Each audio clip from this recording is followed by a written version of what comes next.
இவர் என்னெல்லாம் சாப்பிட்டிருக்காருன்னா 18 cycle, 15 trolley, 7 TV, 2 bed, ஒரு ஏரோப்ளேன். மைக்கேலுக்கு 9 வயசு இருக்கும்போது ஒரு கண்ணாடி டம்ளர்ல தண்ணி குடிச்சிட்டு இருந்தாராம். அப்ப அந்த கண்ணாடி டம்ளர் வந்து உடைஞ்சு போச்சான். வாய்க்குள்ள இருந்த கண்ணாடி துண்டை அவர் வெளியில துப்பாம முறுக்கு மாதிரி நொறுக்குன்னு கடிச்சு சாப்பிட்டுருக்காரு. தன்னோட 16வது வயசுல நமக்கு இப்படி ஒரு பவர் இருக்கு அப்படின்றத தெரிஞ்சுக்கிட்டு அதுக்கப்புறமா மெட்டல், பல்பு எல்லாத்தையும் சாப்பிடுறத ஒரு என்டர்டைன்மெண்டா பண்ணியிருக்காரு. இவருக்கு இந்த வாழைப்பழம், அவுச்ச முட்டை இந்த மாதிரி சாஃப்டான விஷயம் சாப்பிடும்போது நெஞ்செரிச்சல், வயிறு சரியில்லாம போறது இந்த மாதிரி பிரச்சனை வருமா? இவரை டெஸ்ட் பண்ணி பார்த்த டாக்டர் என்ன சொல்றாங்க அப்படின்னா, சாதாரண மனுஷனோட இவரோட குடல் திக்னஸ் வந்து கொஞ்சம் அதிகமா இருக்கு அப்படின்றாங்க.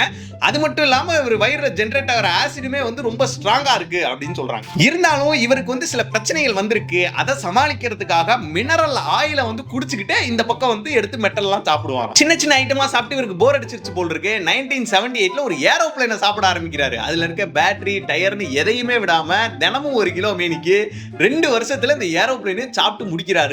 இதுக்கு இவருக்கு கின்னஸ் வேர்ல்ட் ரெக்கார்டும் கொடுத்திருக்காங்க. வாழ்க்கை ஃபுல்லா கிட்டத்தட்ட 9 டன் மெட்டல் சாப்பிட்டு 2007ல எந்த பிரச்சனையும் இல்லாம இயற்கையா இறந்து போயிருக்காரு. இவர் சாப்பிட்ட இரும்பு, கண்ணாடி, அது மட்டும் இல்லாம குடிச்சார்ல மினரல் ஆயில், அதுவுமே வந்து ரொம்ப மோசமான விஷயம் தானா. இதெல்லாம் சாப்பிட்டு இந்த மனுஷனுக்கு ஒண்ணுமே ஆகலையே எப்படி அப்படின்னு சொல்லிட்டு எல்லாரும் மண்டைய பிச்சுக்கிறாங்க.